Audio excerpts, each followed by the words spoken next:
There is nothing like a good homemade cup of turkey or chicken bone broth. So rich, soothing, healing, and healthy. Bone broth is a great base for soups and making other recipes. Today I'm going to show you how I make my turkey bone broth and then how to can it and preserve it for future use. I'm making my turkey bone broth on my stovetop, but you can also make this in a slow cooker or instant pot. I'm using my large stock pot and pouring in a couple quarts of distilled water to start. I'm adding in only a teaspoon of kosher salt because I like to control my salt when I'm actually cooking. 1 tablespoon of whole peppercorns and about a 1/3 cup of apple cider vinegar. Don't worry, you won't taste the vinegar, but I think it is beneficial and essential in making good bone broth. Adding apple cider vinegar will help draw out the minerals and nutrients that are in the bones and bone marrow. That is why bone broth is so healthy and nutritious. For the aromatics, I have 4 carrots and 4 stalks of celery with the leaves that I'm chopping into pieces. I also have 1 large onion that I rinsed well and quartering, leaving the skin on. The skin of the onion is the secret to getting that golden color in broth. I actually saved my onion skins in the freezer for making broth. I have my heat on high to bring this up to a simmer, adding everything to the pot and stirring. Also at this point, if you have any fresh parsley in the fridge you need to use, this is a great time to chop it up and use it. Another aromatic you can add is a bay leaf or 2.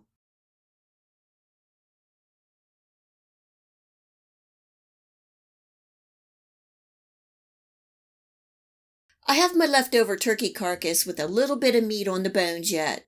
You can toss the bones right into the stock pot, but I like to chop the long bones and expose some of the marrow.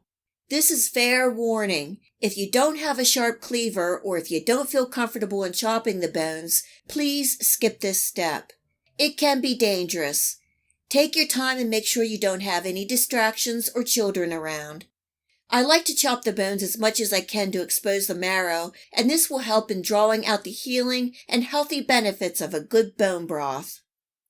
After I'm done, I'm adding all the bones into the pot and giving it a good stir.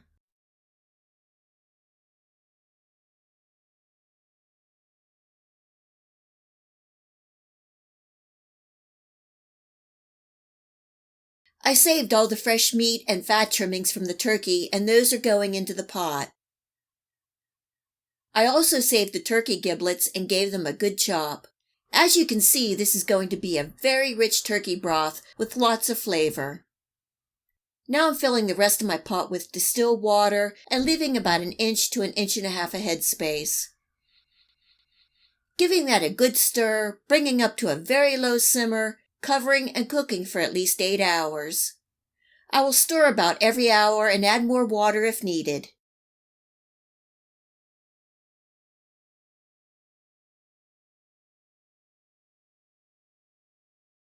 After the bone broth is done, I'm straining through a fine mesh colander.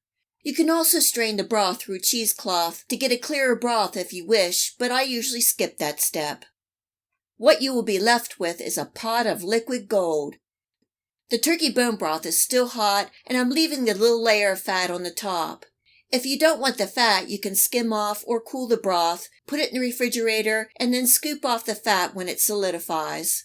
I think the fat adds flavor to the broth, and I keep it. To preserve the turkey broth, I'm going to pressure can. I have my pressure canner ready to go, and I'm using quart jars. The National Center for Home Food Preservation indicates pressure canning turkey broth in quart jars for 25 minutes, but to be honest, I usually can for a full 30 minutes. I clean my jars and I'm filling with broth and leaving about 1 inch of head space. Just look at that color and it smells so good. I'm wiping the rims of the jars with white vinegar, placing on my lids and rings.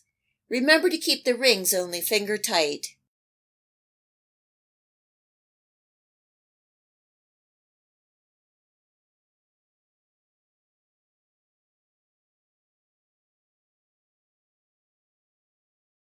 My canner holds 7 quarts, and I have enough bone broth for a big pot of soup and a couple mugs full. I love to drink the bone broth just like tea. I have about 2 inches of water on the bottom of my canner that is heating. Placing in my quarts of bone broth and making sure the water does not come up over the lids. I'm placing on my canner lid and locking in place. Once the canner heats and starts venting, I will time it for 10 full minutes. This is an important step in canning. You are replacing the air in the canner with steam and bringing up to pressure. Once the 10-minute venting time is done, I'm placing on my weighted gauge. My altitude indicates 10 pounds of pressure. You will need to check the USDA guidelines for where you are located, and I will leave a link below in the description. Once the pressure comes up to 10 pounds and my jiggler starts dancing, I'm setting my timer for 25 minutes and I'm turning my heat down to a medium. You want to find the lowest setting on your stove and still maintain the recommended pressure. On my electric stove, that temp is between a 4 and a 5, and the jiggler dances about 4 to 5 times per minute. Every stove and location is different, so you will need to observe and adjust accordingly. Once the 25 minutes is done, I'm shutting off my heat and letting it set until the pressure gauge reaches 0, and this will take about 45 minutes. Don't rush this process. When the gauge reaches 0, you can remove the weighted gauge and again let it rest for at least another 15 minutes or longer. Again, this is part of the process and you don't want to rush it. Take the lid off the canner, remove the jars, and place on a towel on the counter. Make sure you don't have any drafts of air and let them be for 12 to 24 hours. If the lids have not already sealed, you will hear a pop when they do. You will find a lot of the lids will seal before you take them out of the canner.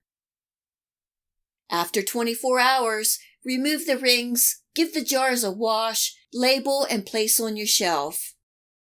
If you have ever purchased bone broth in the store, you will find that it is extremely expensive and nowhere the quality or flavor of homemade bone broth. When making soups and other recipes, you can really taste the rich, full flavor. I hope this video inspires you to make your own bone broth and maybe give canning a try. It's not that difficult. I have a lot more canning videos to share. And until next time, enjoy! If you like this video recipe, please hit the like and subscribe button. Remember to hit the bell next to the subscribe to make sure that you get my future video recipes. You can also find me on Facebook and at my website. Feel free to share this recipe and my channel with your friends and family. And until next time, much love!